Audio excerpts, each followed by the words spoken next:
When it comes to the indie scene, the one thing that shrivels up my gamer boner has gotta be seeing very aesthetically or mechanically promising looking games, only to read midway through the game's description and discover a phrase that without fail puts me in a very stabby mood. Roguelikes, they have been and still are dismantling my love for the indie scene one randomly generated dungeon at a time. So when a good-looking, uniquely crafted indie comes along, especially if it's a platformer, I am gonna be all over it. Luckily for me, one such game has become available from developer Devolver Digital, and it's called Pepper Grinder. Pepper being our lovable chip-tooth pirate protagonist, that is a lot of P's, and her mostly reliable kill drill called Grinder. The story in this game is rather basic. It starts with Pepper having a very unfortunate day, as do all protagonists. She becomes shipwrecked and has all of her treasure stolen by the Gnarlings, a raggedy pirate gang that does raggedy pirate things, I guess. After what looks to be their leader is satisfied with their booty excavation exercise, they skedaddle, leaving Pepper also in a stabby mood once she regains her footing. She does give chase, but of course falls victim to the collapsing bridge prank. It's just a prank, bro. She tried to latch on to something, but that didn't go so well for her. The only thing she was able to put her hands on was Grinder the drill. She grabbed that out of the wall and they both tumbled down. It is here that the game gives control to the player. As for the gameplay, the mechanics are simple to understand, but kind of tricky to master. You start the game with two doable actions, that'd be jumping or burrowing through specific parts of the level using the drill you found. This is pretty much the entire game, so get used to the burrowing mechanic really quickly. You do this by holding down the right trigger and aiming the drill in the direction of the surface you want to drill through. Once you're in the middle of burrowing, you can slow down by holding the opposite direction, but you will not be able to come to a complete stop until you have exited the surface.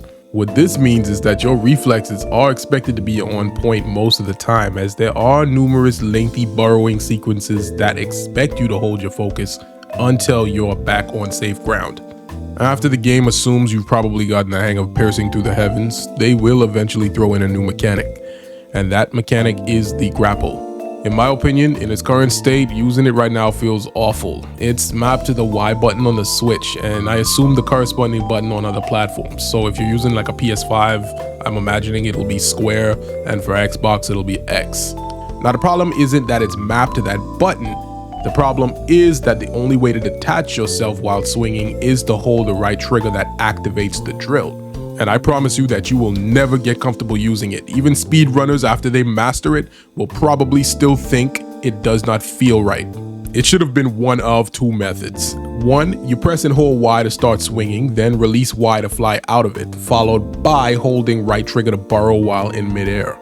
Or two, and this one is my personal favorite, press Y to start swinging, then press jump once you're ready to propel out of it, followed by holding right trigger to burrow while in midair. The current way of doing it just feels unnatural and it messes up your movement flow. When it works, it definitely adds to the challenge in a positive way, I'm not gonna lie about that. I just hope that the devs change this soon, and if they do, be sure to let me know in the comments. Help everybody else out. Now, besides channeling your inner mole, and I certainly didn't copy that mole joke from my Mario Wonder review, link to that review is in the description, so go ahead and open that link in another tab real quick for me so you can immediately watch that video once you're done here. As I was saying, besides channeling your inner mole, there are various enemies to contend with, most of which can be defeated by gently ramming their nipples with your drill, and in some cases, a Gatling gun, rockets, or when you're feeling particularly rambunctious, a giant mech. Either way, their nipples will not be having the best possible time. While you're busy dealing with the baddies, you'll come across all sorts of hidden crack walls that can be drilled through to reveal areas with goodies to collect, including up to 3 skull coins that can be used in the game's various shops. And while we're on the topic of the shops, there are curiosity shops, one in each world. They sell temporary max health increases for the Super Weenie Hut Jr. regulars, sticker pages, collectible stickers, new hair colors and capes for Pepper, and a gold key. The gold keys unlock optional levels, and each world has one, so make sure to grab it if you're looking for more gameplay.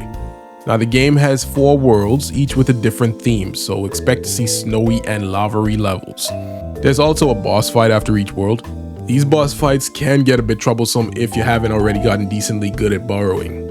I was only able to defeat one of the bosses on my first try, and it wasn't the first boss either if that's what you were thinking. I got wrecked by the first boss several times before I actually beat it. I can imagine that speedrunners are going to have a field day with these bosses soon enough, especially since the game has time trials for every stage and boss in the game, so that's extra incentive to go back into the levels. If there's any one thing that I could say that I love the most about this game, it's gonna be the OST. It completely surprised me in the best way, man. The tracks sound very indie, but good indie like Celeste and stuff of that nature, if you know what I mean. And if you don't, here's some of the tunes you're gonna be listening to while you play in this game.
You see what I mean now, right? It's full of that good indie charm. Unfortunately though, the music is short-lived considering the main game is only about 3 to 4 hours long, or 6 or 7 if you're a completionist, which is actually a plus for people with busy lives and just want to get a quick gaming fix that's easy to conclude.